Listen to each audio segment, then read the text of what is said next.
పోలవరం నిర్వాసితుల గోడును ప్రభుత్వం వినిపించుకోవడం లేదన్న విమర్శలు వెల్లువెత్తుతున్నాయి. రాజకీయ అవసరాల కోసం నిర్వాసితులను త్యాగధనులుగా కీర్తించి ఇప్పుడు వారికి పరిహారం ఊసే ఎత్తడం లేదు. ఈ విషయంలో జగన్ ప్రభుత్వం అంతులేని నిర్లక్ష్యాన్ని ప్రదర్శిస్తోందని జలవనరుల శాఖ లెక్కలే చెప్తున్నాయి.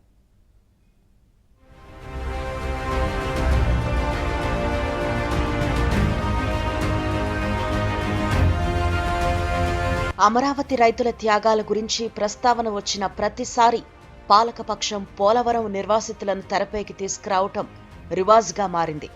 నిజంగా నిర్వాసితులను త్యాగధనులుగా గుర్తించినట్లయితే వారిని సురక్షిత ప్రాంతాలకు ఎందుకు తరలించడం లేదు?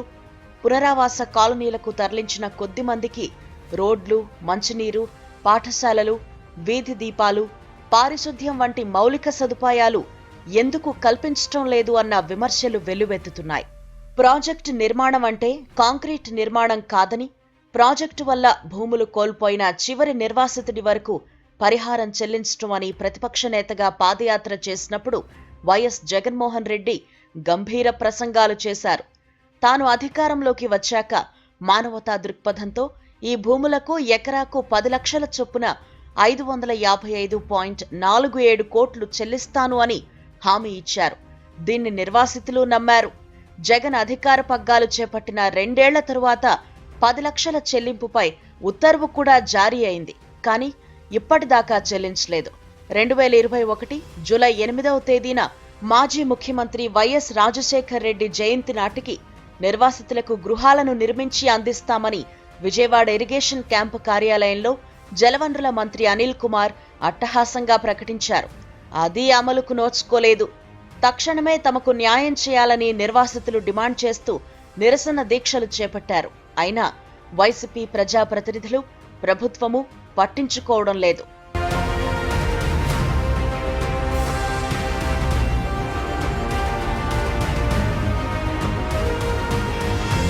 పోలవరం ప్రాజెక్టు నీటి నిల్వ సామర్థ్యం 45.72 మీటర్లు, అంటే 194.60 టీఎంసీలు. ఈ స్థాయిలో నీటిని నిల్వ చేయాలంటే 8 మండలాలకు చెందిన 222 రెవెన్యూ గ్రామాలు ముంపునకు గురవుతాయి. 373 హ్యాబిటేషన్లు ప్రభావితమవుతాయి. ఇందులో 25 హ్యాబిటేషన్లకు చెందిన కుటుంబాలను సురక్షిత ప్రాంతాలకు తరలించారు. ఇంకా 348 ఆవాసాలను సురక్షిత ప్రాంతాలకు తరలించాల్సి ఉంది. సహాయ పునరావాసంలో భాగంగా 213 కాలనీలను నిర్మించాల్సి ఉంది. ఇప్పటి వరకు 26 కాలనీలు మాత్రమే పూర్తయ్యాయి. ప్రాజెక్టు కారణంగా 1,06,006 కుటుంబాలు నిర్వాసితులవుతున్నాయి. ఇప్పటి వరకు 6,351 కుటుంబాలను సురక్షిత ప్రాంతాలకు తరలించగా ఇంకా 99,655 కుటుంబాలను రక్షిత ప్రాంతానికి తరలించాలి. ప్రాజెక్టు నిర్మాణానికి 11,094 కోట్లతో 1,67,339 ఎకరాలను సేకరించాల్సి ఉంది. ప్రస్తుతానికి 5,277.24 కోట్లతో 1,12,555 ఎకరాలను సేకరించారు. మరో 7,533.36 కోట్లతో 54,738.14 ఎకరాలను సేకరించాల్సి ఉంది.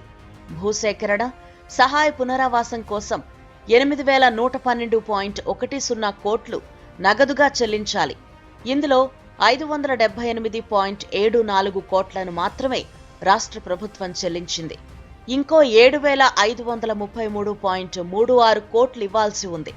సహాయ పునరావాసంలో భాగంగా గృహ నిర్మాణం, మౌలిక సదుపాయాల కోసం 13,262 కోట్లు వ్యయం చేయాలి. 798.41 కోట్లు మాత్రమే ఖర్చు చేశారు.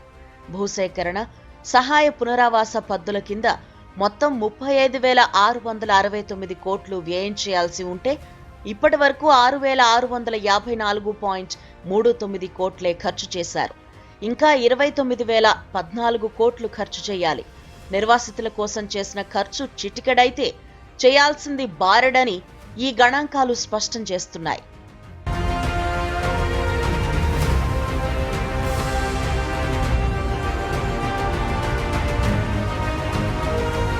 భూసేకరణ, సహాయ పునరావాసం ఖర్చు రాష్ట్ర ప్రభుత్వానిదే అని, తనకు సంబంధం లేదు అని కేంద్రం అంటోంది. ఇరిగేషన్ కాంపోనెంట్కు మాత్రమే నిధులిస్తామని ఖండితంగా చెబుతోంది.